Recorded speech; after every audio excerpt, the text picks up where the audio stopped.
राधा वल्लभ श्री हरिवंश राधा वल्लभ श्री हरिवंश राधा वल्लभ श्री हरिवंश राधा वल्लभ श्री हरिवंश। वृंदावनेश्वरी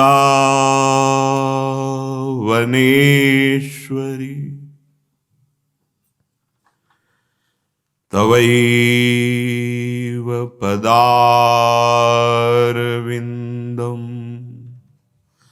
प्रेमामृतैकमकरन्द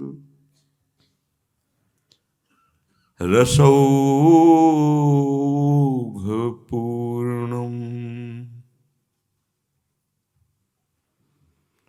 हृद्यर्पितं मधुपते स्मर्तापमुग्रं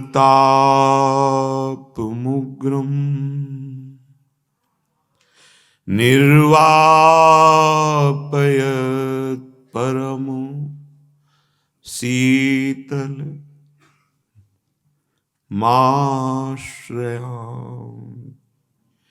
निर्वापयत् परमशीतलमाश्रयामि।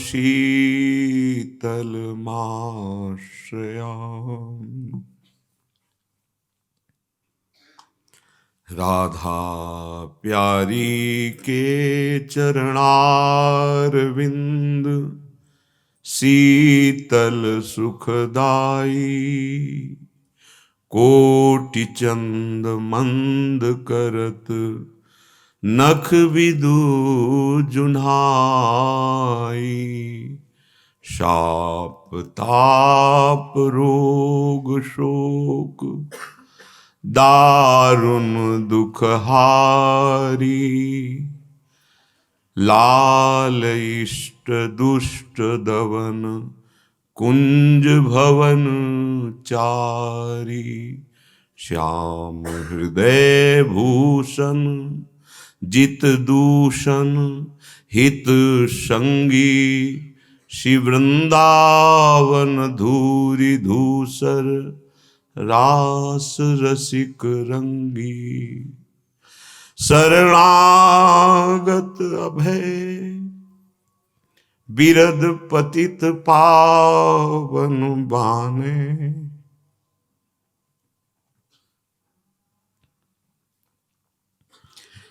व्यास से अति अधम आतुर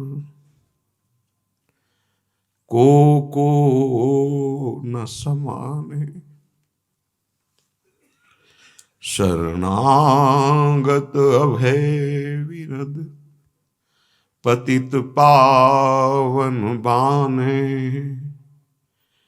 व्यास से अति अधम आतुर को न समाने श्री राधा प्यारी के चरणारविंद। राधा राधा राधा राधा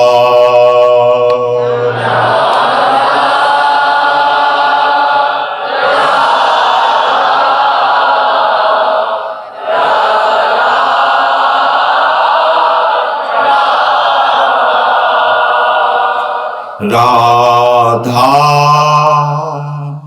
राधा राधा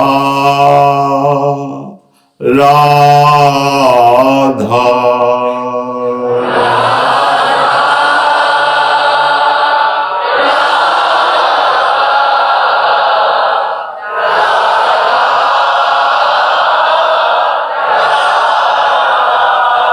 राधा राधा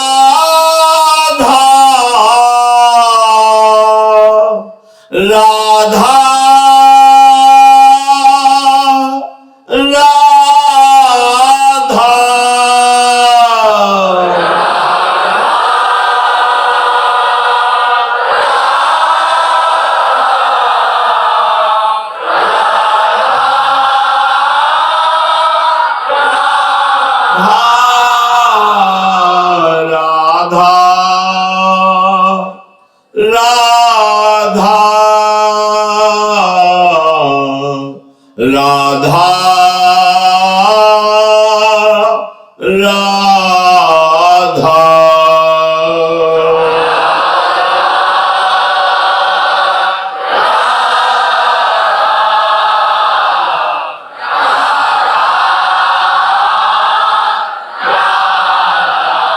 श्री राधा वल्लभ लाल की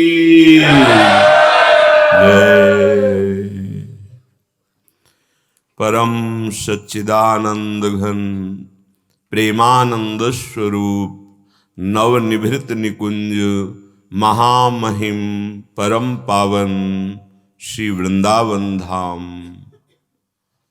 वृंदावन धाम के लाड़िले प्राणाराध्य श्री युगल चंद श्यामा श्यामजू समस्त हित परिकर निज परिकर। दुख की जड़ इच्छा है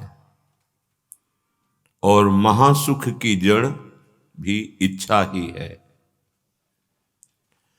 जो शरीर और इंद्रियों को लेकर के विषय भोग की इच्छा है, व्यक्ति वस्तु स्थान से सुख लेने की इच्छा है, यही दुख है। दुख योनया, ये इच्छा ही दुख का मूल है। और सच्चिदानंद प्रभु से मिलने की इच्छा, यही सुख का मूल है। यदि हमें सत्संग, भजन, भगवत चर्चा, श्रवण, कथन, भगवत सेवा सबको सुख देने की इच्छा, तो ये साधन अभ्यास भगवत प्राप्ति की इच्छा प्रकट कर देता है। प्रभु से मिलने की छटपटाहट हृदय में होने लगती है। ये महासुख है, ये नित्य सुख है। यह परिवर्तनशील सुख नहीं है, सच्चिदानंदमय है, त्रिकाल सत्य सुख है। पर इसकी इच्छा बड़े महाभाग्यशाली हृदय में प्रकट होती है। जिनको भगवत प्राप्ति की इच्छा का सौभाग्य प्राप्त हुआ, अब उनको कोई भी द्वंद्व या कोई भी ममता या कोई भी प्रलोभन परास्त नहीं कर सकता। जब तक भगवत प्राप्ति की इच्छा नहीं जागृत होती, तब तक खिलवाड़ होता रहता है, साधन में भी खिलवाड़ होता रहता है। साधन तो भगवत मार्ग का क्रिया रूप में दिखाई देता है। आंतरिक सुख भरा चिंतन विषयों की तरफ होता है कि ये विषय भोगूं तो सुख मिल जाए, ये शरीर संबंधी हमारे पास रहे तो सुख मिल जाए, धन वैभव आदि आदि आदि। विचार पूर्वक देखो, जो प्रभु से विमुख इच्छा है वो आज तक क्या सुख पहुंचा पाई? क्या आपको विश्राम मिला? क्या आप हाथ उठाकर कह सकते हैं कि अब कछुनाथ न चाहिए मोरे? नहीं। सुख की इच्छा से विचरण करते हुए बहिर्मुख होकर मन, बुद्धि, इंद्रियां ये हमें दुख ही प्रदान किए हैं। इच्छा से इच्छा को काट दो। जैसे शास्त्र में वर्णन है, आशा ही परमम दुखम नैरास्यम परमम सुखम। भोगों की, व्यक्ति वस्तु स्थान की आशा ही परम दुख प्रदान करती है। इसलिए इनसे नैराश्य, निराश हो जाना ही सुख का मार्ग है। आशा को आशा से काट दो। आशास्य दास्यम वृषभानुजायास तीरे समध्यास्य च भानुजाया कदानु वृंदावन कुंजवी थी सोहम नुराधे रथितिर भवेयम। हे किशोरी जी, कभी ऐसा होगा कि हम वृंदावन की वीथियों में आपका गुणगान करते हुए, आपका नाम, आपका जय घोष करते हुए विहरण करें, और आप मुझे जैसे आए हुए अतिथि को भिक्षा दी जाती है, आदर दिया जाता है, तो आप कृपा करके मुझे अपने दास की, क्योंकि हमारी आशा यही है, आप अपना दासत्व प्रदान कर दें। आशा से आशा को काट दिया। श्री जी के चरणारविंद की प्राप्ति की आशा से संपूर्ण आब्रह्म स्तंभ पर्यंतम सर्वम मायामयम जगत, सब आशाओं को नष्ट कर दिया। भगवत प्राप्ति की इच्छा से समस्त इच्छाओं का नाश कर दिया। पर ये कोई महाभाग्यशाली जो सत्संग के द्वारा प्राप्त वचन हैं, उनका मनन करके और राग रहित होता गया। इस मार्ग में कदम आगे बढ़ाए जाते हैं, पीछे नहीं। दुर्भाग्य है उनका जो भगवत आश्रय अंदर से नहीं ले पा रहे हैं। वही जगत के शरीर संबंधों का परिणाम देखना। ये विनाशी शरीर जब ये हटेंगे, तब न गुरु कृपा तुम्हें दिखाई देगी, न इष्ट कृपा। केवल मोहाविष्ट होकर के संसार के राग में जलते रहोगे। लिख लो, ये संसार का राग द्वेष में परिवर्तन करके बस इन्हीं द्वंद्वों में तुम्हें पीस डालेगा। यदि कृपा हुई और भगवत मार्ग में कदम गुरुदेव ने स्थापित कर दिया, तो पीछे हटाने की नहीं। लेकिन दुर्भाग्य है उनका जो शरीर संबंधों में आसक्त होकर भगवत मार्ग से कदम पीछे, न तुम्हारा शरीर रहेगा न तुम्हारे संबंधियों का रहेगा। जो दृढ़ भाव से इस मार्ग में तुम्हें चलने को मिला, दुर्भाग्य तुम्हारा मोहाविष्ट होकर के इसके पीछे कदम कर दिए। योद्धा वही है, ये महाप्रस्थान का मार्ग है। जैसे महाराज युधिष्ठिर महाप्रस्थान कर रहे हैं, गिरते चले गए पीछे से, नकुल, सहदेव, द्रौपदी, अर्जुन, भीम बताते जा रहे, फिर स्वयं गिर गए, पीछे मुड़ के नहीं देखा। ये वो मार्ग है सच्चिदानंद प्रभु की प्राप्ति का, ये बातों का मार्ग नहीं है। श्रीपाद प्रबोधानंद जी महाराज कह रहे हैं, वृंदावनम सकल भाग्यवतां वरिष्ठैः लभ्यं सुरभ्य नीलपावित सर्वसभ्य लोभ्यं परेश रमयोरपि सर्वभावा क्षोभ्यो प्रशांत हृदयेन सदा बसन्तु।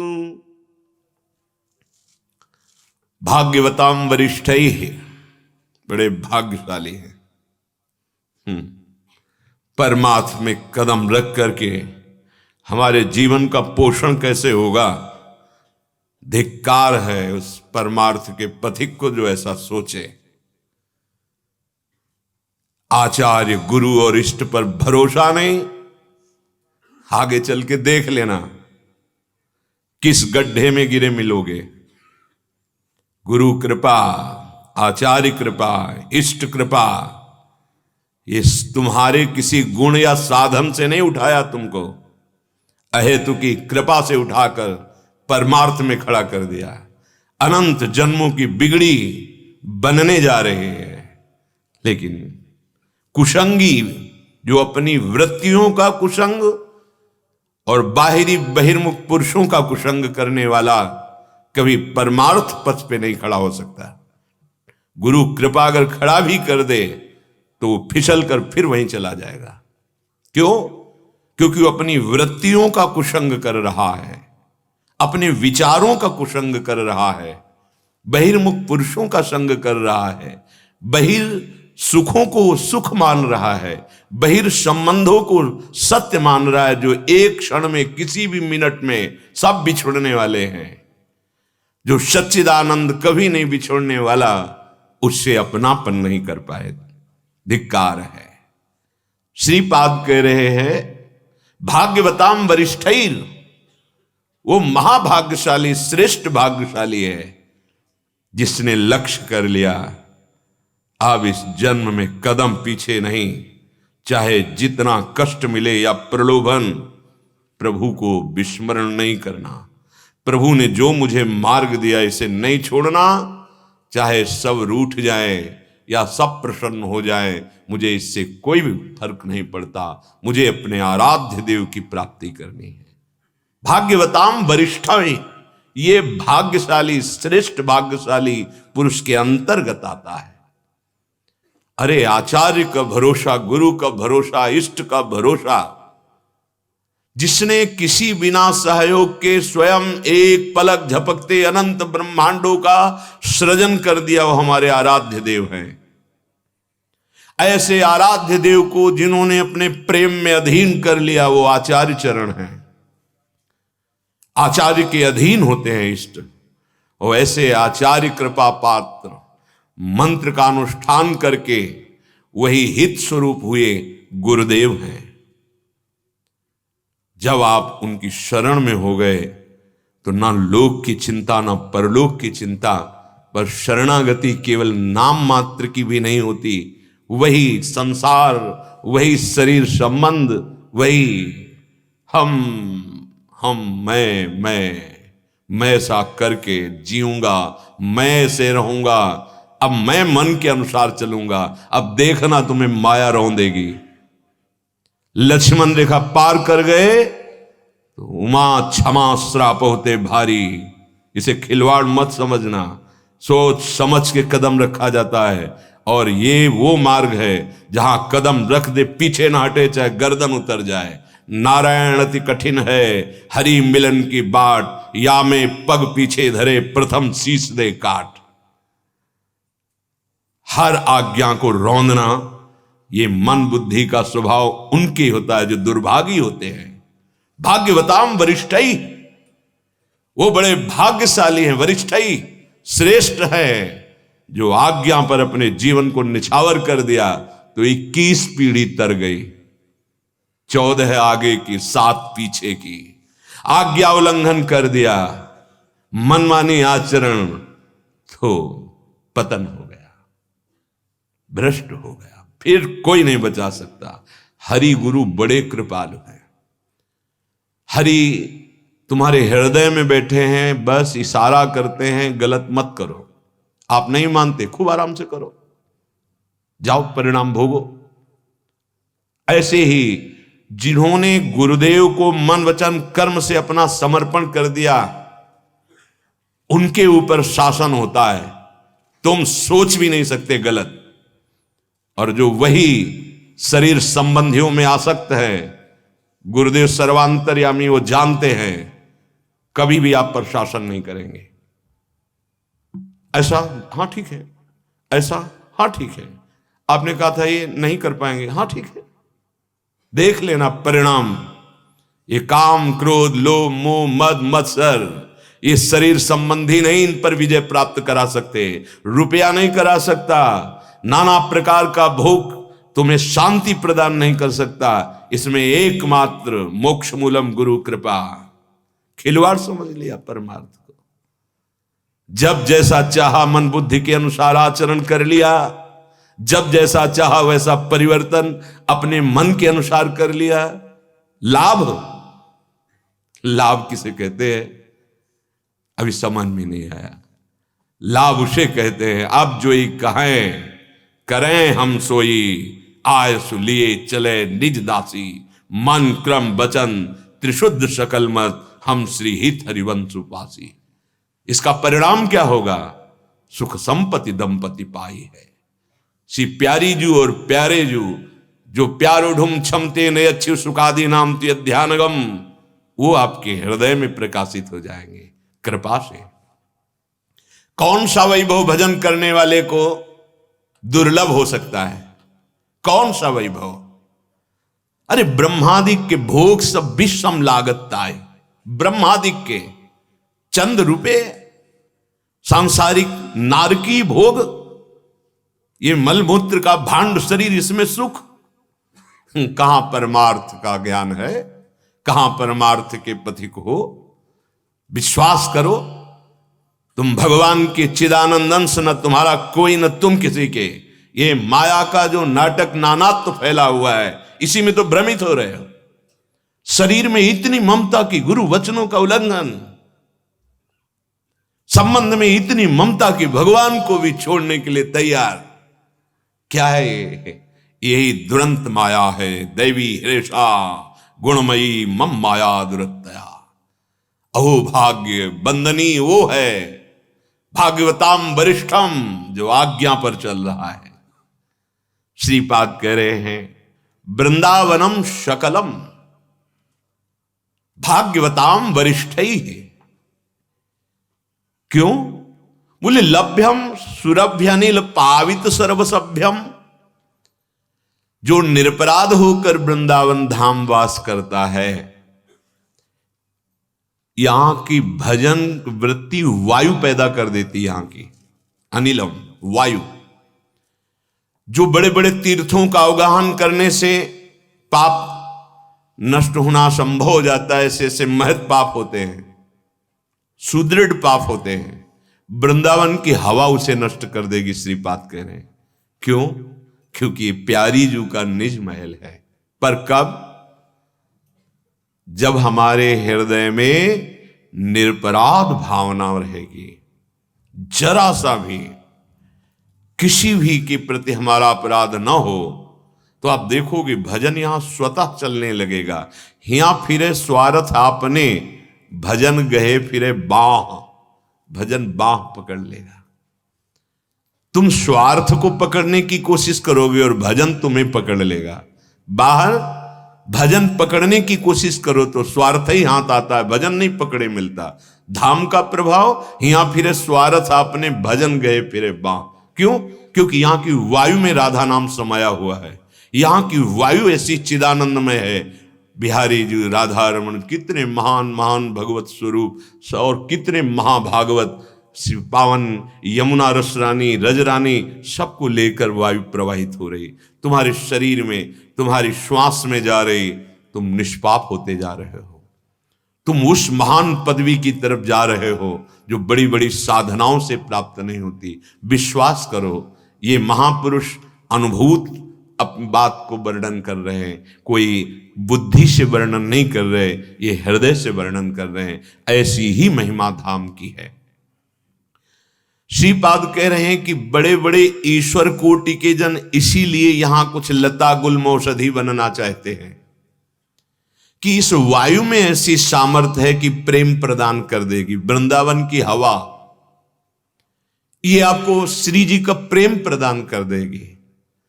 शर्त है, यहां जो चर्चा चल रही इसके आगे उन्होंने लिखा है कि यदि वृंदावन के प्रेमी संतों का थोड़ा भी मन आपके किसी आचरण से थोड़ा सा असंतुष्ट हो गया, या आप यहां जो नहीं करना चाहिए बाहर से आकर वो क्रियाएं कर दिए, तो फिर ये दिव्य प्रभाव आपके हृदय में नहीं पड़ेगा। नहीं तो वृंदावन में जो कबहू कछुक भजन नहीं होए, रज तो उड़ी लागे तने पीवे जमुना तो। ना मान लो यमुना जल का पान किए तो यमुना जल का स्पर्श करके, रज का स्पर्श करके जो वायु प्रवाहित होकर तुम्हारे शरीर में लग रही, ये भगवत प्राप्ति करा देगी। पर निरपराध तभी रह सकते हैं जब लक्ष्य श्यामा श्याम होंगे। अगर श्यामा श्याम लक्ष्य नहीं है तो मन और बुद्धि और इंद्रियां ये सब पांच भौतिक भोगों की तरफ भागेंगी, शब्द स्पर्श रूप रस गंध। और जहां मलिन भोगों को भोगे तहां आपके अंदर मलिन दृष्टि, तो बड़े बड़े महापुरुषों में भी दोष दर्शन और निंदा आदि अपराध, फिर तो बात नहीं बनेगी। ये परम वैष्णव धाम अगर नाम जापक वैष्णव जन, रजोपसेवी जन, इनके प्रति अपराध न बने तो ये अपनी कृपा से आपको परम पद प्रदान कर देगा। बस सावधानी यही रखनी है, अपराध न बने। और ऐसी लीला है इस माया भगवती की कि और अपराध तो चाहे बने न बने, पर गुरु अपराध वैष्णव अपराध जरूर बनता है, क्योंकि वो प्रमाद स्थिति है अंदर, लक्ष्य नहीं है अंदर, भजन की मांग अंदर नहीं है, वही संसारिकता, वही संसारिकता। इसलिए हमारा मानो देह व्यर्थ ना चला जाए। क्या सत्संग सुना तुमने? यदि तुम्हारे अंदर वही ममता शरीर की है, वही भोगों की चाह, तो सत्संग क्या सुनते हो? अरे एक दिन का सत्संग सुन लो, भगवत प्राप्ति एक दिन का सत्संग करा सकता है। उसमें इतने शब्द हैं महापुरुषों के कि आपको माया रूपी दलदल से निकाल के सच्चिदानंद के सामने स्थित कर दे। पर ना मनन है, ना विचार है, ना लक्ष्य है। मनन है सामने भोगों का। तुम्हारे संबंधी का भी शरीर छूटेगा, तुम्हारा भी शरीर छूटेगा, भोग भी यहां छूट जाएंगे, हाथ क्या लगेगा? और अगर चलो सही ढंग से सच्चिदानंद मार्ग में, तो महाआनंद प्रदान करने वाला ये मार्ग है। अंतिम विश्राम भूमि है वृंदावन, ये तुम्हारा जन्म नहीं होने देगी। अगर भयानक यहां अपराध भी बन जाए तो एक जन्म केवल होगा, और उसमें उसका मार्जन होकर सीधे प्रियाजू को प्राप्त होगा। ये घाटे का सौदा नहीं है। जैसे कल चर्चा में श्री भगवान कह रहे थे कि कभी इसका उल्टा फल नहीं होता है, कभी इसका नाश नहीं हो सकता। नामे भक्ता प्रणश्यति, धाम का आश्रय, नाम का आश्रय, भगवान का आश्रय थोड़ा भी लिया तो नाश नहीं होगा। लेकिन अंदर से झांक कर देखिए, आप केवल बाहरी आश्रय भगवान का बोलते हैं, अंदर आश्रय जिन जिन से ममता हटाने के लिए कहा गया है उन्हीं में रखते हैं। जननी जनक बंद सुत दारा, तन धन धाम स्वर्द परिवारा। आपकी सारी ममता वही होती है, और संबंध में ममता विष है, और उस विष को खाकर तुम अमर पद कैसे प्राप्त कर सकते हो? भगवत भाव से निरपेक्षता अंदर रखते हुए निर्ममो पूरे विश्व की सेवा करो, भगवान प्रसन्न हो जाएंगे। नहीं, सिद्धांत ही नहीं समझना, बस केवल मन मानी आचरण, तो परिणाम ये वही मन बुद्धि है जो अनंत जन्मों से मुझे सच्चिदानंद सुख से ऐसे दूर किए हुए है। सर्व में केवल ब्रह्म है, सर्वम खलमिदम ब्रह्म। अरे अज्ञानी, कभी तो इस क्रियाओं से, इस चिंतन से, इस चेष्टाओं से सुख को प्राप्त नहीं हो सकता। मान लीजिए, अगर मान लोगे तो जान जाओगे, जान जाओगे तो वही होगा जिसके जानने के लिए निकले थे, दूसरा नहीं होता। जानत तुम्हें तुम्हें हो जाए। श्री भगवान करुणा करके कह रहे हैं कि अब मैं तुम्हें उस सिद्धांत को बता रहा हूं, अगर थोड़ा सा अनुष्ठान हो जाए तो जन्म मरण के चक्र से तुम्हें बचा ले। सुख दुखे समय कृत्वा लाभा लाभो जया जय हो। बहुत बड़ी बात है। सम रहना तो आता ही नहीं है। हम चले हैं, चलो संसारी पुरुष की तो वार्ता ही नहीं परमार्थ में। जो परमार्थ के योद्धा हैं उनकी बात है। ये बहुत बड़ा युद्ध है, साधारण नहीं। सीधे हृदय पे वार होता है और किसी अंग पे नहीं। सीधे छाती जलती है इस मार्ग में। काम क्रोध लोभ मोह मद मत्सर ईर्ष्या, जो अभी तक हमें रौंदते रहे, उनको पता चला कि ये तो परमार्थ में चला, मेरा तो नाश कर देगा, मेरी तो सत्ता ही हटा देगा। अब वो अपना जो रूप विशाल दिखाते हैं, वो गुरु कृपा से ही सहा जा सकता है, वो विवेक के द्वारा सहा जा सकता है, दूसरा कोई उपाय नहीं। और जो सह गया वो महापुरुषों की स्थिति को प्राप्त हो जाता है। समता, हमारा अधिकार केवल कर्तव्य पर दृष्टि रखना है। सरल भाषा में समझ लीजिए, जो हमें कर्तव्य मिला है गृहस्थी या विरक्ति, उसमें जो सिद्धांत के अनुसार कर्तव्य का पालन करना केवल केवल मेरा लक्ष्य है, उसका फल मिलता है कि नहीं, वो पूर्ण होता है कि नहीं, मेरे अंदर कुछ फर्क पड़ा कि नहीं, मुझे इससे कोई मतलब नहीं। कर्तव्य से विमुख चेष्टा नहीं करूंगा, कर्तव्य में स्थित रहूंगा, चाहे जय हो या पराजय, लाभ हो या हानि, सुख हो या दुख, मैं इन द्वंद्वों से विचलित होकर अपने कर्तव्य को नहीं त्यागूंगा। जन्म मरण से मुक्त हो जाओगे, जो बहुत कठिन कहा गया है संसार से मुक्त होना। जैसे अपने लोग भजन मार्ग में जब चले तो भजन मार्ग में प्रधान साधन है और साध्य है नाम जप। कहीं भी किसी भी मार्ग का हो, जो नाम जप से शून्य है, ये हम बहुत विचरण किए हुए और बहुत संतों से उनकी चरण रज लिए हुए, उनकी बात सुने हुए, उनका दर्शन किए हुए, जिनके जीवन में नाम निरंतर नहीं है, बहुत खाली जीवन है, बहुत खाली जीवन है। और जिन्होंने नाम पकड़ लिया है, चाहे जो भी भगवान का नाम हो, उनकी ऊंचाई बढ़ती चली गई। बहुत जोर की बात है, जिसका निरंतर नाम चल रहा है, कोई भी भूमिका चाहे ज्ञान की हो या भक्ति की हो, वो अछूती नहीं रह जाएगी, सब यहीं जागृत हो जाएगी। विश्वास करो। अब जब हम भजन में बैठते तो एक भीतर बात बैठ जाती है, अरे तू गंदी बातें आ रही, मन तो लग नहीं रहा है, तो भजन का फल मिलेगा कि नहीं मिलेगा? बिल्कुल नहीं, बिल्कुल नहीं। श्री भगवान जो कह रहे हैं उस पर ध्यान दीजिए।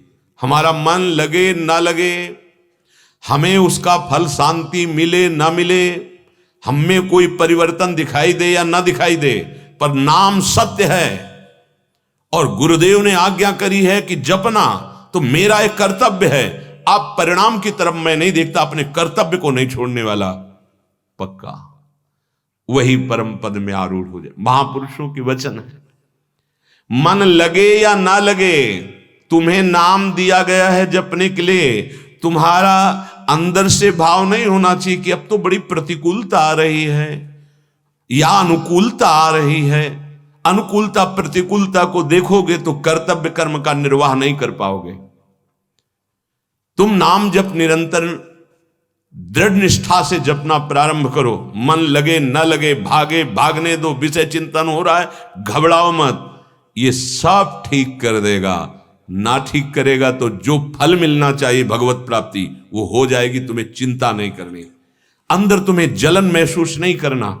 यहां पर करें, श्री भगवान गीता में सबसे श्रेष्ठ चीज बता रहे हैं कि उपासक को सम रहना आना चाहिए, विचलित नहीं होना, उकताना नहीं, घबराना नहीं। आज नहीं लग रहा मन, कल ये पंग हो जाएगा, देख लेना। पंग माने एक कदम नहीं चल पाएगा, अचंचल स्थिति इसकी हो जाएगी नाम में, देख लेना। हमें घबराना नहीं है। दूसरे सब लक्षण आ रहे हैं और सम नहीं हुए। सेवक जी महाराज प्रेम रस प्राप्ति के पहले वर्णन कर रहे हैं। शत्रु मित्र सम जानी, मान मान अपमान सम, दुख सुख लाभ न हानि, यह जो कृपा हरिवंश की, ये समता। शत्रु मित्र में सम, मान अपमान में सम, निंदा स्तुति में सम, लाभ हानि में सम, सुख दुख में सम। फिर क्या होगा? फिर महाप्रेमी के संग से प्रेम का रंग चढ़ेगा। फिर क्या होगा? निर्खत नित्य विहार, पुलकित तन रोमावली, नित्य विहार में प्रवेश हो गया। पहले सम, फिर रसिकों का रंग, फिर नित्य विहार का दर्शन। सम होना बहुत आवश्यक है। आप अपने मन की किसी भी तरह की जलन को किसी से मत कहिएगा, प्रार्थना मान लीजिएगा, नहीं उसकी सत्ता दृढ़ होती है। आप अपनी कमियों का केवल साक्षी भाव से देखते रहिएगा, ना उससे डरिएगा, ना घबराइएगा और ना आप लुभायमान होइएगा। वो आपको फेंकेगा मन से जो उसमें जमा है। आप जप करते जा रहे हैं, जप बढ़ाते चले जा रहे हैं, एक दिन देखना मन खाली हो जाएगा, निर्मल हो जाएगा, अचंचल हो जाएगा, शांत हो जाएगा। कौन सी सिद्धि बकाया रह जाएगी जब मन की ये स्थिति हो जाएगी। आपको घबराना नहीं है, आपको शांत संतुष्ट है इनके नुबा, हर स्थिति में संतोष धारण करो। हृदय जल रहा, चुप रहो, पापों का नाश हो रहा है, शांत। कोई बात करे तो आपको गुस्सा होकर बात नहीं करनी, ये नहीं दिखाना कि मैं बहुत जल रहा हूं। जी राधे राधे, आपको बिल्कुल नहीं अंदर की बात किसी को। रहीमन मन की मन व्यथा रखिए मन में गोए, ये हम अपने मन से नहीं कह रहे, ये महापुरुषों के वचन है। व्यथा माने पीड़ा, जलन, उसको चुप सह जाओ। तुम्हारा हृदय रूपी मटकी जो है वो परिपक्व हो रही प्रेम रस रखने के लिए। कच्ची मटकी में एक चुल्लू पानी डालो तो फैल जाएगी, वो पकती तभी है जब आवे पे रखी जाती है। अब तुम्हारे मन को नाम ऐसे जलाएगा कि वो स्वर्ण की तरह निखार निर्मल हो जाएगा। सह जाओ, तुम्हें जलन नहीं हो रही, ये उस मन को हो रही जो बावरा निरंतर पाप करवाता रहा है। धैर्य पूर्वक रहो, तुम दृष्टा बनो, साक्षी बनो, ना कि भोक्ता बनो मन के जलन की। सत्संग है ये, विवेक से देखो। मन तुम्हारा वही जिसमें तुम्हें तन्मय कराकर अनंत युग बीत गए भगवान से विमुख किए। आज अवसर मिला, जलने दो इसको। बड़ी बड़ी जलन हो रही, तुम क्यों स्वीकार कर रहे हो? जलने दो उसको। ये परिपक्व हो रहा है, निष्पाप हो रहा है, निर्मल हो रहा है। मानो मेरी बात, नहीं मानोगे तो ऐसी जगह ले जाएगा जहां जलन ही जलन है। ये तो थोड़ी चंद मिनट की जलन है। जहां जलन शांत हुई तो परम शीतल आश्रयामी, परम शीतलता का आश्रय जो आपने लिया है वो जन्म जन्म के लिए शीतल हो जाएगा। हम माने कर्म के अनुसार कोई योनि मिले। यत्र यत्र मम जन्म कर्म भी नारके परमे पदे थवा राधिका रति निकुंज मंडली, यहां श्री जी विराजमान रहेंगी। क्या फर्क पड़ता है, नरक में रखो, स्वर्ग में रखो, परम पद में रखो। क्षमता, क्षम रहो, शांत रहो। आपका कर्तव्य जो दिया गया है, आप उस कर्तव्य पर दृष्टि रखो, परिणाम में नहीं। हम लोग कर्तव्य से विमुख क्यों हो जाते हैं? जैसे हम बहुत सुंदर फूल बंगला बना रहे हैं श्री जी का, इतनी आशा तो रखते हैं कि ये तो हमारे कान में शब्द, क्या आप लोग रात भर जग कर फूल बंगला बनाते हैं? भाई बहुत मेहनत करते हैं, धन्यवाद। ये नहीं हो सकता। कमी देखी जाएगी, प्रशंसा नहीं की जाएगी, और ऐसी छोटी सी भी कमी बड़ी करके आपके सामने रखी जाएगी जिससे आपकी सेवा सुरक्षित अविनाशी प्रियाजू के चरणार बिंद रूपी बैंक में जमा हो जाए। तुम्हें अहंकार ना आ जाए, तुम्हारा धैर्य पुष्ट हो और तुम निराभिमानी होकर श्री जी के चरणों में जाओ। ये परमार्थ है, ये स्वार्थ नहीं है कि किसी ने थोड़ी सेवा की और उसको चार शब्द प्रशंसा के कह के निपटा दिया। नहीं, कभी नहीं। गुरुजन बिल्कुल शासन रखते हैं उस अहम पर जो कभी तुम्हें अब दुर्गति के मार्ग में न ले जाए। प्यार उनका लौकिक नहीं होता, अलौकिक होता है। उनकी हर चेष्टा हमारे परम मंगल के लिए होती है। हमें क्षम रहना होगा। क्षमता बहुत बड़ी उपलब्धि है साधना में।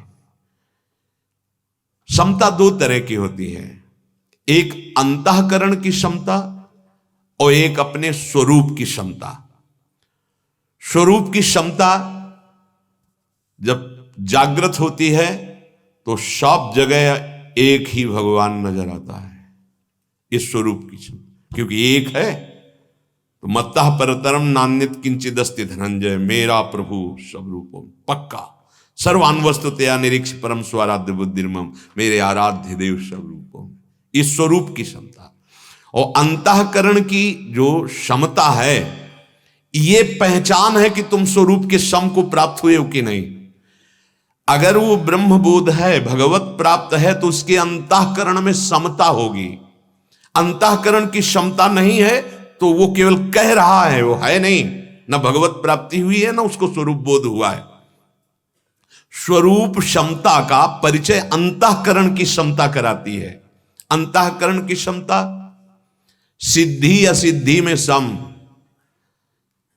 प्रशंसा निंदा में सम, कार्य की सफलता असफलता में सम, कार्य की पूर्णता अपूर्णता में सम। आप परिक्रमा दे रहे हैं, आधे में पहुंच गए, आदेश हुआ तुरंत आ जाओ, एक बार भी नहीं सोचना कि थोड़ा तो ही रह गया था, प्रदक्षिणा पूरी कर लेते। नहीं नहीं नहीं, जो आदेश तत्काल कदम पीछे, वापस हो गया हमारा काम। कार्य की पूर्णता अपूर्णता ये सम, लेकिन जो फलाभिलाषी है वो ऐसा नहीं कर सकता। वो कहेगा कुछ भी वो बोल दीजिएगा ना, अब थोड़ी रह गई है, उसको पूरी करके आएंगे। फलाभिलाषी यहां कह रहे हैं भगवत प्राप्त या स्वरूप बोध प्राप्त महापुरुष जो है, उसकी अंतःकरण में समता, यही पहचान होती कि स्वरूप बोध है। जो स्वरूप बोध करना चाहता है उसे अंतःकरण की समता को स्वीकार करना पड़ेगा। क्या? सिद्धि असिद्धि में सम। बहुत यही है अवधूत परमहंस स्थिति, पहुंचना है यही। प्रशंसा निंदा में सम, कार्य की सफलता असफलता में सम, कार्य की पूर्णता अपूर्णता में सम। चाहे अरबों रुपया आ जाए या सब कुछ नष्ट हो जाए, अंतःकरण में कोई फर्क नहीं। सुख दुख में सम, हर्ष शोक में सम। कभी किसी भी स्थिति में अंतःकरण में कोई भी विचलता चंचलता नहीं ला पाया, द्वंद्व, वो प्राप्त हो गया। इसे कहते हैं भगवत प्राप्त। जिस समय भगवत प्राप्त हो, तो किससे कह रहे हो मैं भगवत प्राप्त हूं? किससे? हाँ, जड़ चैतन्य कछु नहीं दीखत, जित दीखत तित श्याम खड़े। अरे ठीक से चलो, मानव देह है, भगवत प्राप्ति के लिए ही है। बहुत ध्यान देने योग्य विषय चल रहा है।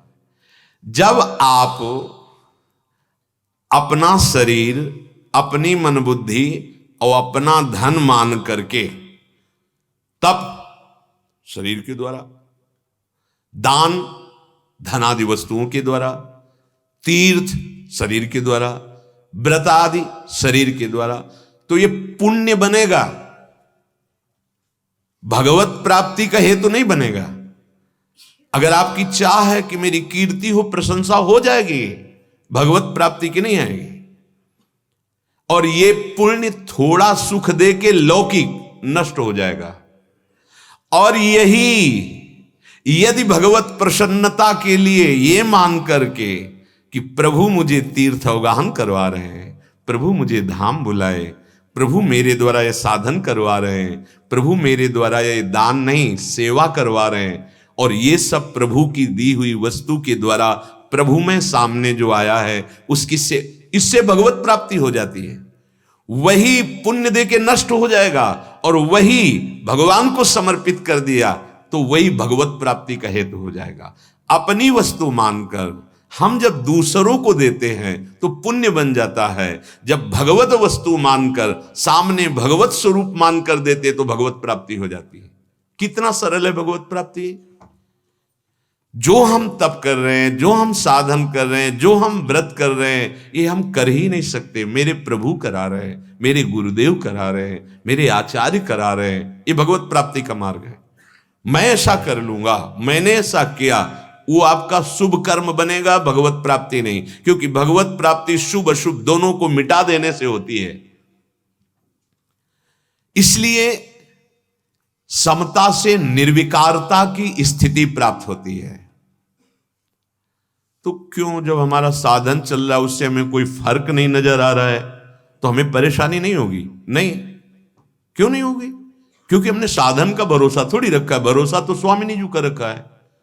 काहू के बल भजन को, काहू के आचार, व्यास भरोसे कुंवर के। उनके स्वभाव, उनकी महिमा, उनके प्रताप का हमने आश्रय लिया है। हमारा परम कल्याण उनके प्रताप से हो जाएगा, स्थिति हो या ना हो, कार्य पूरा हुआ या नहीं हुआ, लाभ हुआ या नहीं हुआ, मुझे इससे कोई मतलब नहीं। ये तो स्वामिनी की इच्छा की बात है। वो यहां क्या देती है देख लेंगे। भक्ति में बिल्कुल सरल सहज समता आ जाती है। जो बड़ी ऊंची ऊंची साधना कर रहे हैं, बाहर से दिखाई देगा पर वो उतनी ऊंची नहीं है। और जिसके हृदय में समता आ गई है वो बहुत ऊंची स्थिति में ये बात है। क्षमता, जथा लाभ संतोष सदा, काहू सो कछु न चाहूंगो। बड़ा विडंबना हो रही है अब साधना में। जहां साधना गुप्त करके करने की भी वृत्ति का विस्मरण, वहां हम साधना को बाहर प्रकाशित करते हैं। क्या चाहिए, किससे चाहिए? साधक सावधान, वो सर्वज्ञ है जिसके लिए आप साधन गुरु कृपा से कर रहे हो। छपाने की जरूरत नहीं, छिपाने की जरूरत। सच्ची मानिए, आज हम छपाने में बिक रहे हैं, छिपने के लिए आवश्यकता है। जब तक सच्चिदानंद भगवान का साक्षात्कार ना हो जाए, फिर तो जैसे पुष्प में पराग आ जाता है तो भौंड़े मरड़ाने लगते हैं, उनको बुलावा नहीं भेजना पड़ता। ऐसे ही भगवत अनुरागी, जिज्ञासु, भगवत मार्ग के पिपासुजन अपने आप एकत्रित होने लगते हैं। बिस्तरे सब जग विमल कीरति साधु संगति ना टरे, बास वृंदा विपिन पावे, श्री राधिका जो कृपा करे। आपको चाहिए कि आपका साधन आंतरिक गुप्त भाव से हो। कोई अगर आपको अच्छा साधक कहता है तो आप उसकी बात ना सुने। कोई आपको कहता है पाखंडी, आप उसकी बात ना सुने। अपने हृदय के धन को छुपाने की कोशिश करें। माना कि आप बहुत ऊंची साधना करते हैं, माना कि आपका मन बहुत एकाग्र है, तो आपको लौकिक सिद्धियां प्राप्त हो सकती हैं, लेकिन भगवत प्राप्ति नहीं। संसार बंधन से सुखपूर्वक वही मुक्त होता है जो सम हो गया, क्योंकि भगवान का स्वरूप सम है। इसीलिए सकामी पुरुष जान ही नहीं पाते कि भगवान की प्राप्ति का मार्ग क्या है। उपासक थोड़ा सा भी यदि इस सत समता का अनुष्ठान कर ले तो बड़ी बड़ी साधनाओं से जो लाभ नहीं मिलता, बहुत जल्दी लाभ मिल जाएगा। सम हो जाना, हर समय अपनी प्रसन्नता को सुरक्षित रखना, भगवत स्मरण करते हुए कैसी भी परिस्थिति हो हमको उसमें विचलित नहीं होना। ये युक्ति आ जाएगी जब आप खूब नाम जप करोगे, सत्संग सुनोगे।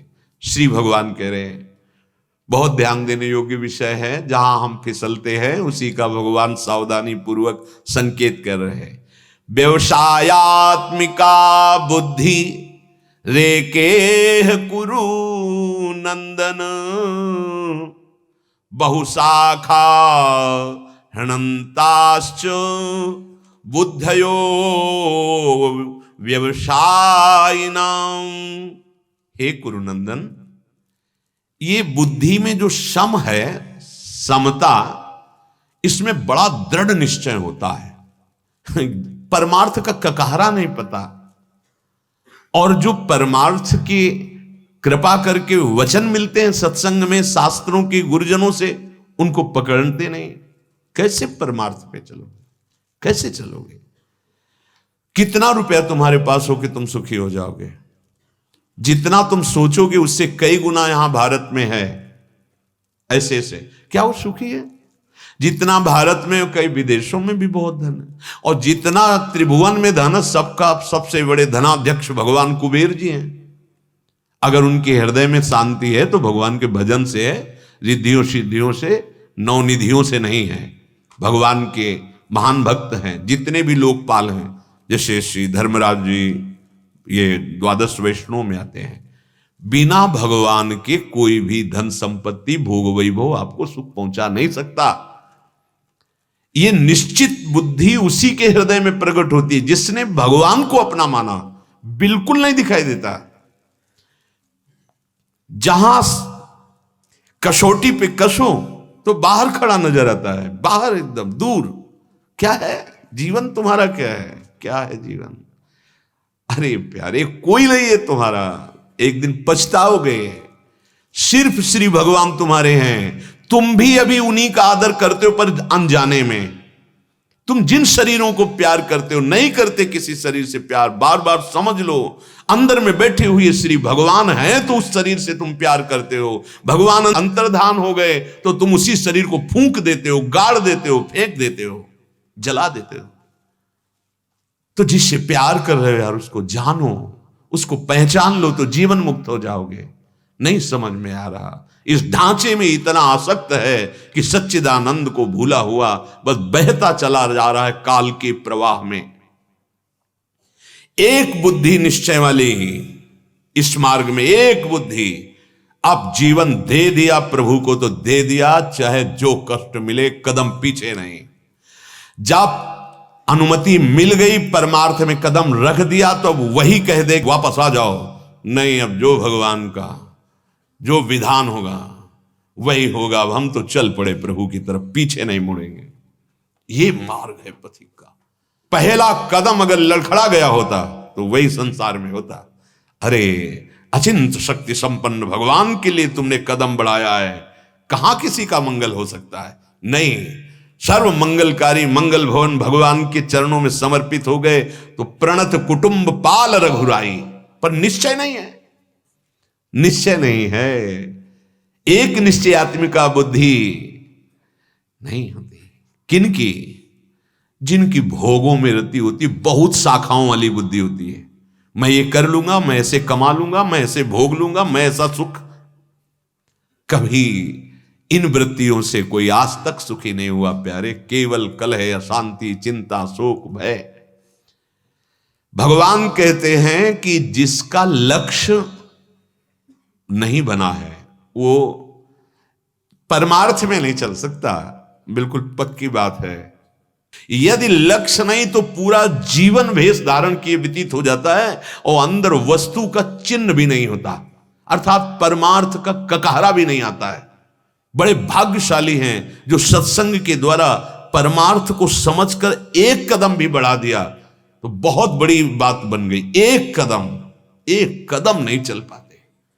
बड़े कृपा पा, इसीलिए तो कहा है कि भाग्यम वरिष्ठम, बड़े श्रेष्ठशाली हैं, अतिशय कृपा राम की हुई, पांव दे हमारा। परमार्थ बड़ा, अगर गुरुजनों का संग नहीं मिला, महापुरुषों का संग नहीं मिला तो पता ही नहीं चलेगा परमार्थ किसे कहते हैं।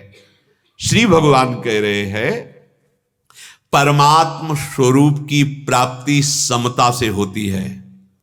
हृदय सम हो गया, दुख सुख में, मान अपमान में, लाभ हानि में, अपने कर्तव्य को प्राणपण से पालन कर रहे हैं, उसके विमुख कोई आचरण नहीं। अभी परमानंद छा जाएगा हृदय में। जो परमानंद का स्वरूप है वो अपने आप प्रकाशित होता है, अपने आप। अंतःकरण में यदि समता नहीं आई तो संसार का राग नष्ट नहीं होता। अगर राग नहीं हटा पाए तो परमात्म तत्व को प्राप्त करने का निश्चय ही नहीं बन पाएगा। क्योंकि एक निश्चय करने वाला ही इस मार्ग में टिक सकता है, नहीं तो ऐसे झंझावात आते हैं कि भाग जाएगा। अपने लोग जानते हो पैर कैसे बढ़ाते हैं? ऐसे पीछे पैर रखा हुआ है और ऐसे कि अगर आंच लगी तो तुरंत पीछे आ गए। कितने ऐसे पीछे, ऐसे पैर नहीं रखा जाता। इस मार्ग में पहले पैर जमा के पीछे वाला उठा दिया जाता है कि चांस ही नहीं है पीछे रखने का। अब वो पीछे वाला आगे ही बढ़ेगा, नहीं तो भले खड़े रहें, पीछे पैर नहीं रखेंगे। बड़ो ही कठिन है भजन ढिग ढरिवो। आ गए हो, सामने तुमको अंगारा दिखाई देगा, पैर रखोगे तो चंदन से भी शीतल होगा। जीवन के अनुभव की बात कहते हैं, ये ऐसे नहीं कह रहे हैं। ऐसा लगा कि अब जो पैर पड़ने वाला है वो सूल पे पड़ेगा, और जे भी रखा कि अब सूल ही सही तो वो फूल बन गया। जे भी देखा ये तो अंगारा है तो चंदन की तरह शीतल हो गया। ये भगवत मार्ग है। ऐसा माया दिखाएगी कि घबराहट पैदा हो जाएगी। अभी कह दिया जाए अभी शरीर छोड़ो, चलो हमारे साथ निकुंज चलो, घबराहट पैदा नहीं। तो बैठे काहे के लिए? बोले निकुंज चलने के लिए। तो चलो ना निकुंज। अभी तो नहीं, अभी तो नहीं, अभी घबराहट पैदा हो जाएगी पक्का। भगवत प्राप्ति मन अभी देख लो। अभी जिनको ये है कि चलो सत्संग सुनते पुण्य होगा, थोड़ा दान पुण्य कर, मन राजी। और जिनको ये है कि अब तो आंख लड़ानी है नंदनंदन से, होश में, मन ऐसा घबराहट पैदा कर देगा कि दोबारा सत्संग में नहीं बैठोगे आके। बहुत विचित्र है ये। और अहो भाग्य उनका है जो मन को मार करके इस मार्ग में चल दिए। हाँ, जहां चरण रख देते हैं सतरति सतरति सा लोकांतारयति है।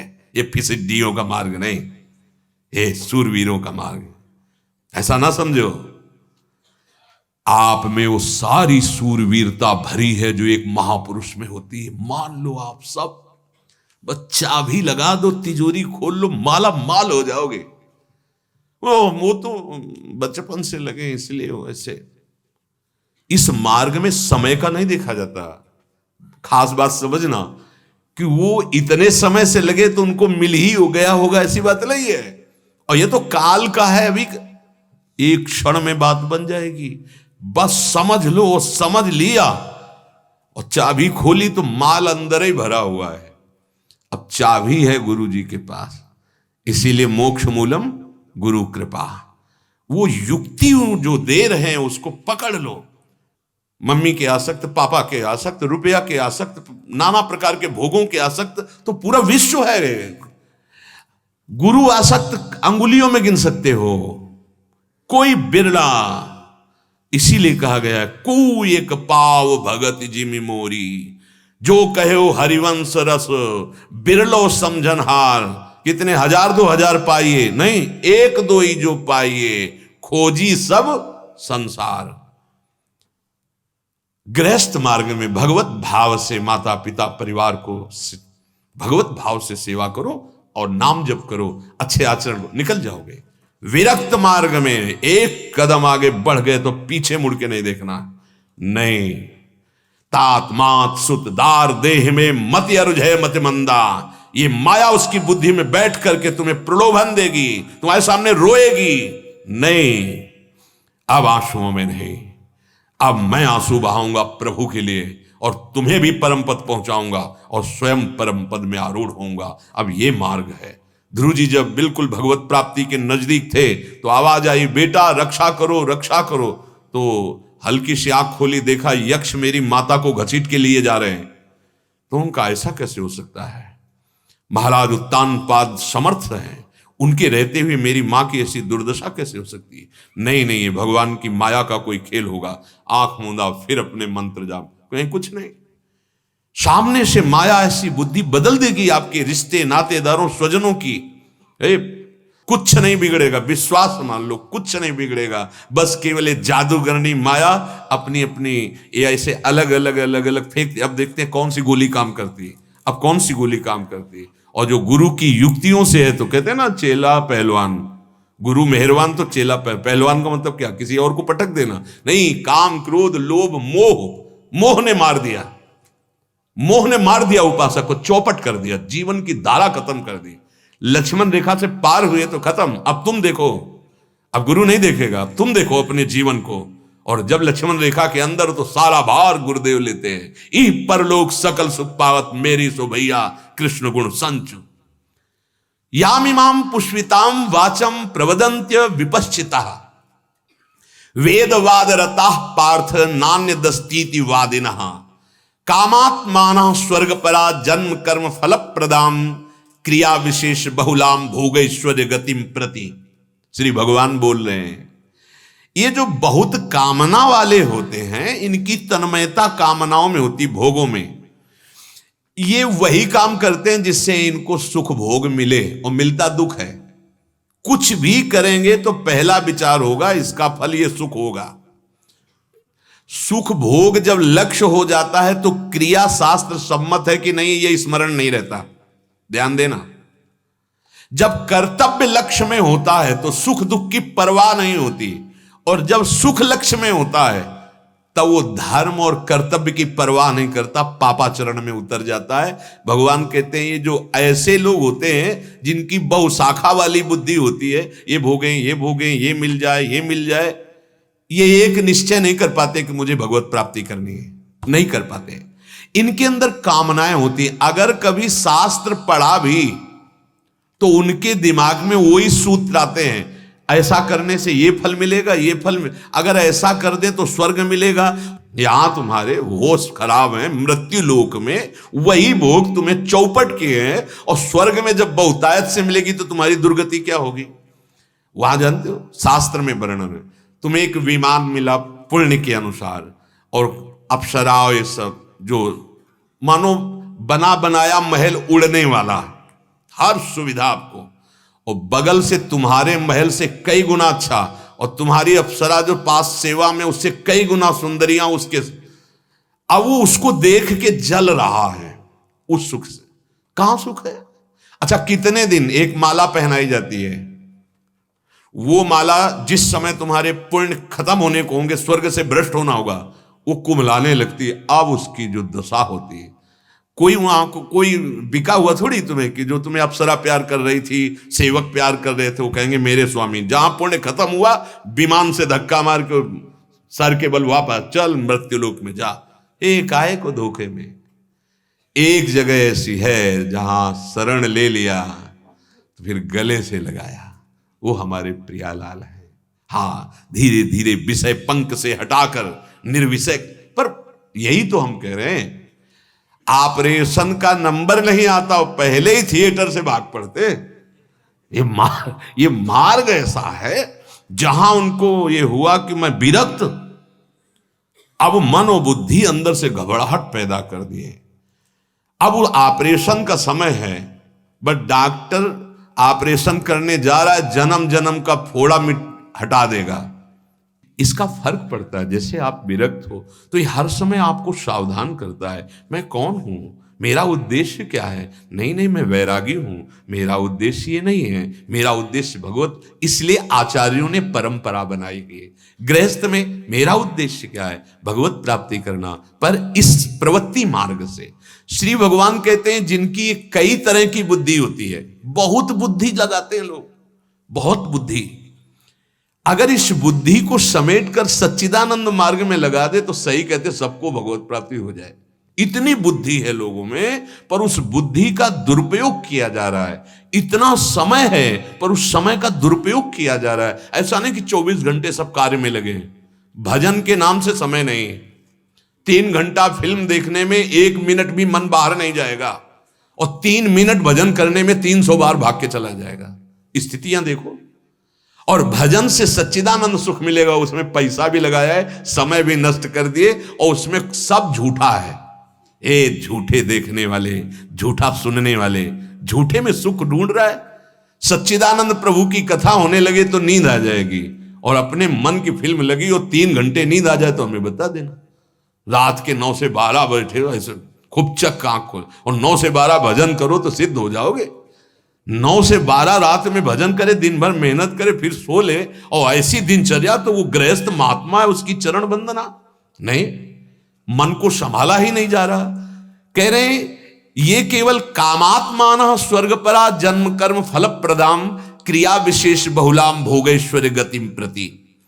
ये सदैव ऐसा करो तो ये भोग मिल जाएगा। इस तिथि को यहां जल चढ़ा दो, यहां कड़ुआ तेल का, सरसों के तेल का दीपक जला दो, ऐसा कर लो, वैसे राधा कुछ नहीं करना पड़ेगा, सब कुछ इसी से हो गया। मानो मेरी बात, तस्मात् शास्त्रम प्रमाणम। ये कोई ऐसे नहीं कह रहे हैं। भगवान श्री कृष्ण चंद्रजू कहते हैं कि अगर मुझे कोई खरीदना चाहता है तो मुझे मेरा निश्चित किया हुआ मूल्य, भाई जी से हनुमान प्रसाद पोद्दार, राधा। हरिवंश महाप्रभु कह रहे हैं बड़ी बड़ी साधनाओं से जो फल की प्राप्ति नहीं होती, राधा नामयु कार्यम हेनुदिन मिलितम साधना की इस कोटि। यदि राधा राधा राधा राधा राधा, मत डरो। राधा नाम और राधा किशोरी का ऐसा स्वभाव है, सच्ची कह रहे हैं, ऐसा स्वभाव न कहीं सुना गया न देखा गया। नेक हूं न रिस्क हूं भूल ही न, हजारों गलती करे फिर भी जय श्री राधे सामने खड़ा है तो श्री बहुत करुणा में। तो बोले राधा राधा करे और पाप करे, तो तुम जब के राधा राधा देखो, फिर पाप करके दिखाना, हमें दिखाना, क्योंकि पाप करने वाली प्रवृत्ति का ही नाश कर देती है राधा नाम। अगर अभी राधा नाम उस कोटि का नहीं जप पा रहे हो तो जलन पैदा कर देगी तुम्हारे हृदय में। ऐसी वृत्ति गलत सोचने के लिए जहां चलो तो आग पैदा हो जाएगी हृदय में। ये नाम तुम्हें बचा लेगा, नहीं तो ये बस जो जन्म कर्म के चक्र में फंसाता जाए, ऐसी ही हमारी कामनाएं होती चली जा रही हैं। भोग और ऐश्वर्य की प्राप्ति हो, बस ऐसी ही क्रियाएं।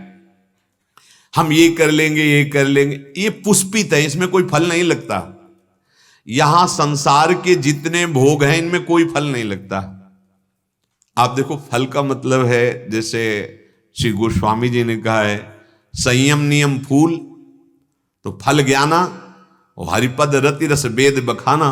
तो जितने संसार की कामनाओं में फंसे हैं, अज्ञान ही अज्ञान। कोई ज्ञान रूपी फल नहीं मिलता, कोई सुख रूपी फल नहीं मिलता, कोई प्रेम नहीं है। देखो ना, सब रोते हैं। जो यहां प्रेम करते हैं बाद में पश्चाताप करते हैं कि हमको कोई प्यार ही नहीं करता, क्योंकि कोई है ही नहीं तो प्यार क्या करे। और जो हैं हरि, उनसे तुम प्यार नहीं करना चाहते, इसलिए तुम असंतुष्ट हो।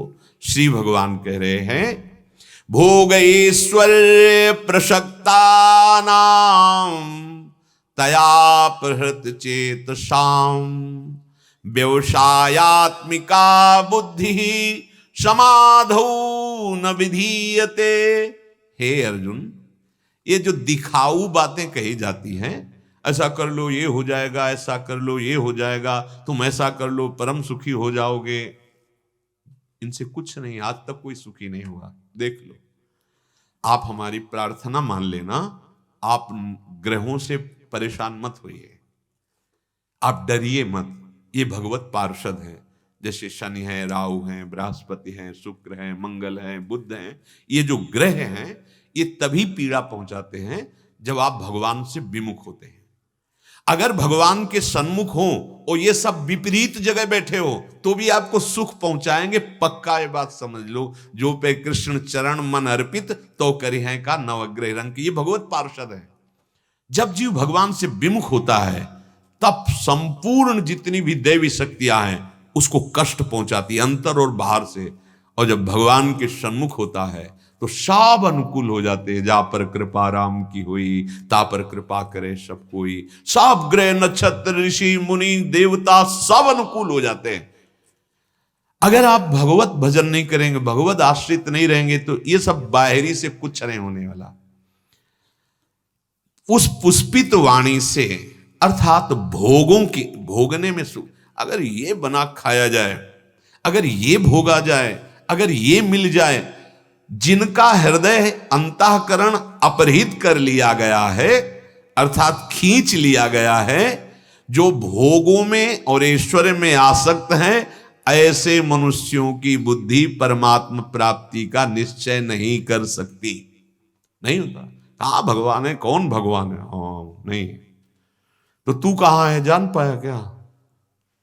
बोले भगवान दिखाई नहीं देते, हम कैसे भगवान को बजेते? तूने अपने को देखा है? बोले हाँ मैं हूं। नहीं, ये तो तेरा शरीर है। तूने देखा है, फिर भी तू अपने को प्यार करता है? नहीं देखा है फिर भी प्यार करता है। ऐसे ही तू अंश है जिनका, वो हैं पर दिखाई नहीं दे रहे। तो गुरुजनों की बात मान लो, पुकारो राधा राधा राधा, उनका नाम जप करो, आश्रय ले लो, वो दिखाई देने लगेंगे, वो अनुभव में आ जाएंगे। उनके सिवा कोई है ही नहीं, ऐसा तुम्हें अनुभव में आ जाएगा। श्री भगवान कह रहे हैं शब्द स्पर्श रूप रस और गंध, ये 5 विषय से पूरी सृष्टि भरी हुई है। शरीर का आराम, शरीर का मान सम्मान, और मेरे शरीर का नाम जो है वो नाम हो जाए, इसे कहते हैं भोग। और विविध भोग पदार्थ, रुपया पैसा सोना चांदी मकान जमीन, इसे कहते हैं ऐश्वर्य। इन भोग और ऐश्वर्य में जिनकी आसक्ति है, खिंचाव है, उनकी भगवान में महत्व बुद्धि नहीं होती। भगवान नाम में, जैसे लोग कहते हैं हमारा मन नहीं लगता नाम जपने में, कोई बात नहीं। आग को मन से छुओ तो भी जल जाओगे, बेमन छुआ दे कोई तो भी जल जाओगे। भूल से छू जाए तो, श्रद्धा से छू लो तो जलोगे जलोगे, क्योंकि उसमें दाहिका शक्ति है। ऐसे नाम में सर्व सुख प्रदान करने वाली और पाप नाशक शक्ति है। आप श्रद्धा से जपो, बढ़िया है।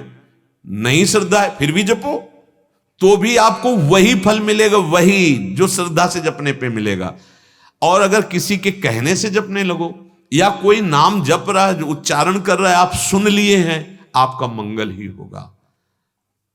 ये जब भोग और ऐश्वर्य में हमारी बुद्धि खिंच जाती है तो फिर भजन अच्छा नहीं लगता। भगवान वर्णन कर रहे हैं ये भोग और ऐश्वर्य राक्षसी बुद्धि पैदा कर देती है।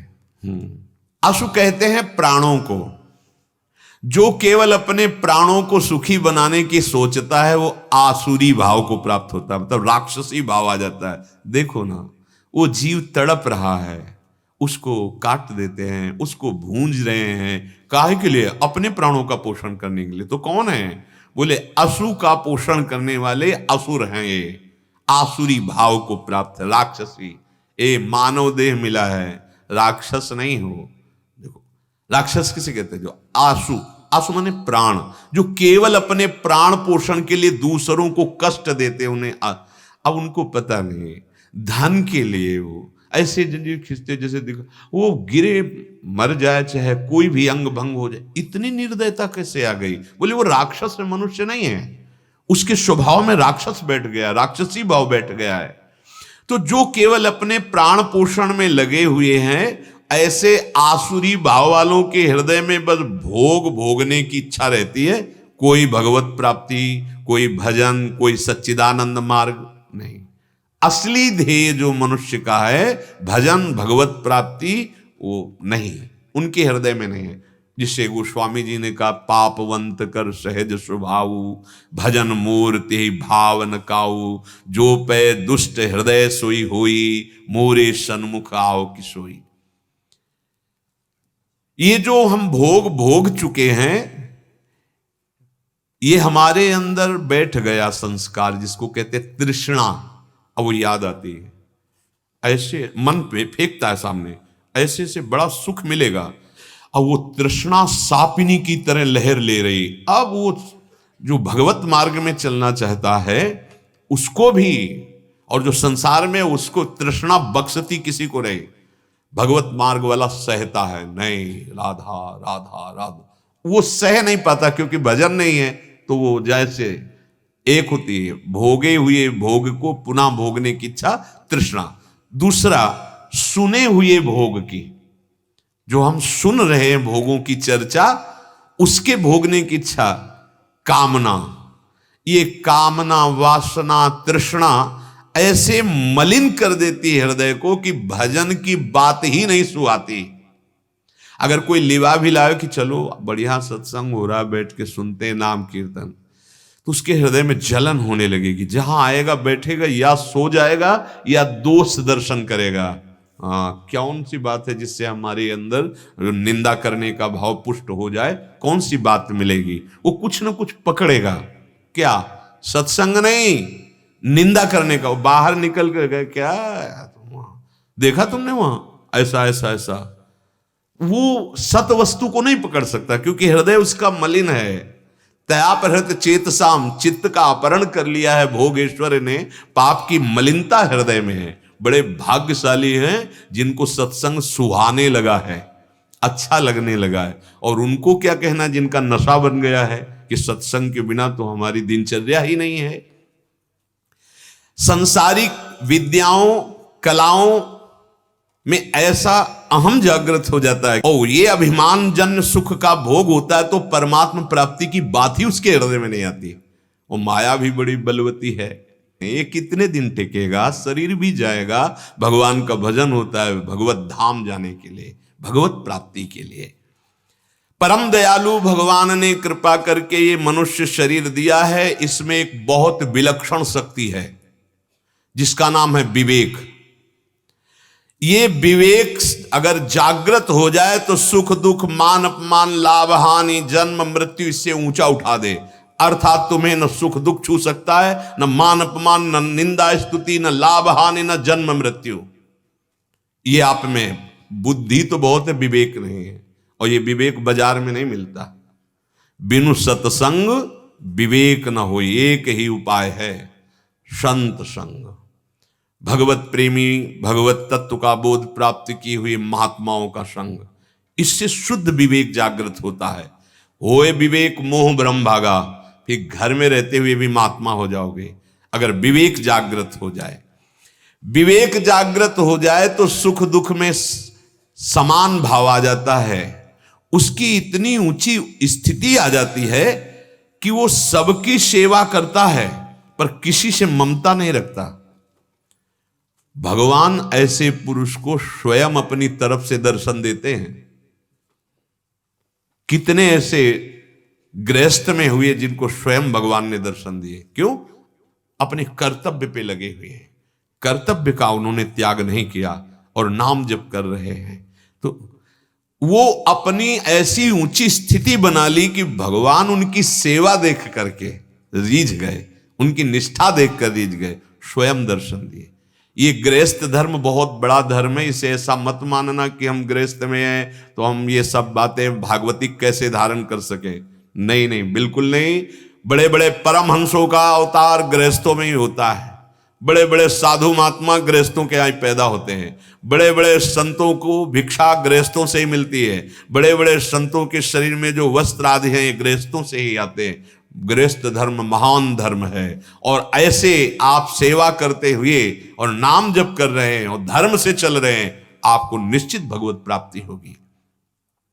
मनुष्य शरीर की सार्थकता है विवेक जागृत हो जाए।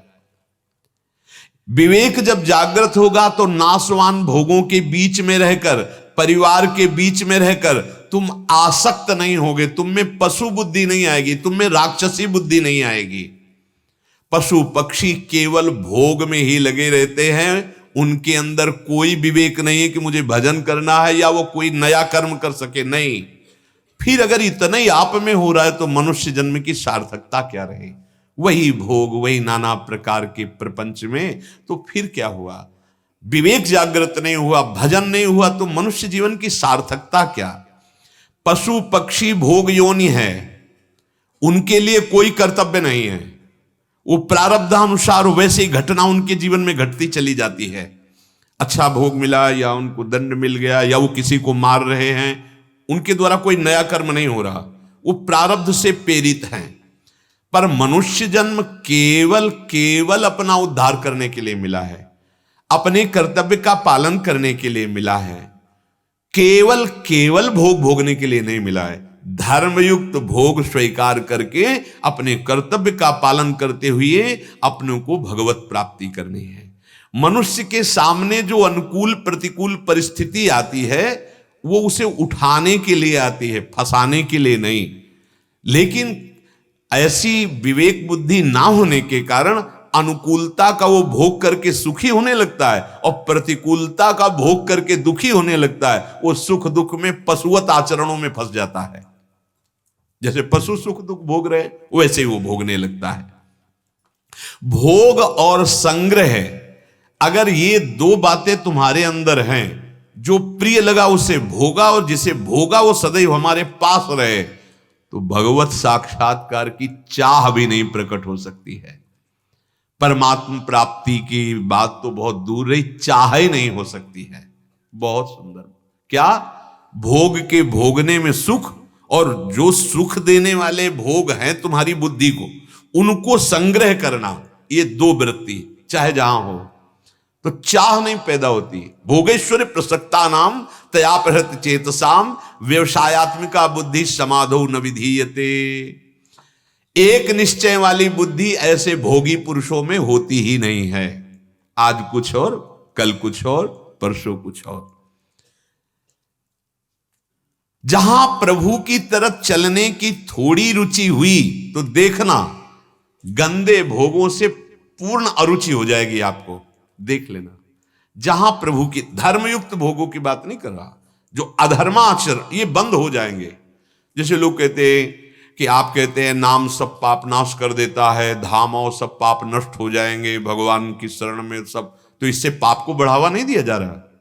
जैसे तुम अज्ञान में हो, रोग से तो ग्रसित है ही, तो सब रोगों के निवारण के लिए औषधियां भी बनाई गई हैं। तो समस्त पापों के नाश के लिए भगवान का नाम गरज रहा है। नाम संकीर्तनम यस्य सर्व पाप प्रणाशनम। तो फिर सर्व पाप करता रहे और नाम कीर्तन करता रहे। कभी जप के देखो, दीर्घ काल तक जप के देखो, फिर सोचो पाप की वृत्ति ही नहीं रह जाएगी। प्यारे, पाप की वृत्ति होती है अहंकार में, संसार के भोगों के भोगने में, संसार में सुख है ऐसा चिंतन करने में। जब नाम जप चलेगा तो सारे चिंतनों को काट देगा, एकमात्र भगवान का चिंतन रह जाएगा। चलो तो धीरे धीरे ये निष्पाप कर देता है। जो बहुत बड़े हिंसक थे, बहुत बड़े व्यभिचारी थे, चोर थे, ऐसे जनों को जब संत समागम मिला और वो नाम जप किए तो बड़े ऊंची कोटि के महापुरुष बन गए। अगर पाप नाशक नाम में शक्ति ना होती, वो महापुरुष कैसे बन जाते? उनका स्वभाव व्यभिचार, हिंसा, चोरी का था और नाम में लगे तो बनी रहती भला वो चोरी, हिंसा, पाप? नहीं, वो सब त्याग कर ब्रह्म ऋषि हो गए, बड़े बड़े महापुरुष बन गए।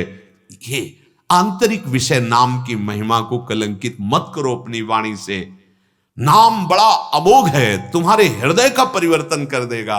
हृदय का परिवर्तन हुआ कि आप भगवान के थे, भगवान के हैं, भगवान के रहेंगे, आप भगवत स्वरूप है, ऐसा अनुभव हो जाएगा। पर ये ऐसा भोग और ईश्वर में आसक्त जनों के अंदर नहीं होता, क्योंकि वो सत्संग स्वीकार ही नहीं करते। वो वही बात सुनना चाहते हैं कि ये कर लो तो तुम्हें ये फल प्राप्त हो जाएगा, तुम्हारी फैक्ट्री चल जाएगी, तुम्हें रुपया मिल जाएगा, तुम मुकदमा जीत जाओगे, तुम्हारी कामनाओं की पूर्ति हो जाएगी। और आपसे सच्ची कहते हैं, बिना मांगे आपकी सब बात बन जाएगी। एक कामना पूर्ति की नहीं, वो पूरी जिम्मेवारी आपकी ले लेते हैं। योगक्षेमम भाव में हम क्यों नहीं समझ रहे हो? अनन्यश्चिंत्यन्तो मां मे जनाः परिपासते तेषां नित्याभियुक्तानां योगक्षेम। एक एक की पूर्ति कहां तक करते रहोगे? पूरा ठेका ठाकुर जी ले रहे। श्री कृष्णचंद्र जी कह रहे, तुम केवल मेरा चिंतन करते हुए अपने कर्तव्य का पालन करो, मैं योगक्षेम का वहन करूंगा। जो प्राप्त कराना है वो मैं प्राप्त कराऊंगा, और जो रक्षा करनी हो मैं करूंगा। कितनी बढ़िया बात है। सर्वज्ञ, सर्वशक्तिमान, सर्वत्र विराजमान परमात्मा, अखिल कोटि ब्रह्मांडों का स्वामी हमारा भार लेने को तैयार है। पर हम ऐसे अभिमानी हैं कि नहीं, हम अपना भार खुद खोपड़े पे लेकर और दुर्गति करते हैं। इसलिए हम सावधान होकर जो भोग धर्मयुक्त हैं उनको भगवत प्रसाद समझकर अपने कर्तव्य के पालन में पूर्ण निष्ठा युक्त और नाम जप करो। दुख सुख की परवाह न करो, लाभ हानि की परवाह न करो, तो तुम्हें अखंड सुख मिल जाएगा, तुम्हें अनंत सुख मिल जाएगा, जहां दुख की निशानी नहीं है। इसलिए सावधान रहिए। तुम्हें ऐसे लोग मिलेंगे जो परमार्थ से हटाएंगे, तुम्हारा मन भी तुम्हें परमार्थ से हटाने की कोशिश करेगा। लेकिन अगर शास्त्र वाक्यों का मनन करवाओगे तो मन की मलिनता नष्ट हो जाएगी, फिर ये तुम्हें परास्त नहीं कर पाएगा। हम मन की वृत्तियों का तो मनन करते हैं, लेकिन शास्त्र वाक्यों का, गुरुजनों के वाक्यों का मनन नहीं करते हैं, इसीलिए हमारा पतन हो जाता है। बहुत सावधान। जो सत्संग सुनो उसे कई बार सुनो। और एक सबके अच्छे उपासकों के डायरी होती है, पूरे सत्संग में क्या क्या आपने पकड़ा वो आपको फटाफट नोट कर लेना चाहिए, शीघ्रतापूर्वक। पूरे सत्संग की, मानो हमने 4 बात पकड़ी, अब इस 4 बात को हम 50 बार मनन करें। सत्संग में ये बोला गया, सत्संग में ये बोला गया। पूरा सत्संग तो लिख नहीं सकते, आजकल तो बड़ी सुविधा है कि आप इसे सुन सकते हैं कई बार। आप सच्ची मानो आपके मन का ये मार्जन हो रहा है। जैसे पात्र गंदा हो, मांजा जाता है, धोया जाता है, तो सत्संग आपके मन को निर्मल करेगा। हम लोग क्या करते हैं, जैसे हम पूछते हैं कि सत्संग में आज क्या हुआ, क्या पकड़ा आपने, कोई उत्तर नहीं मिल पाता।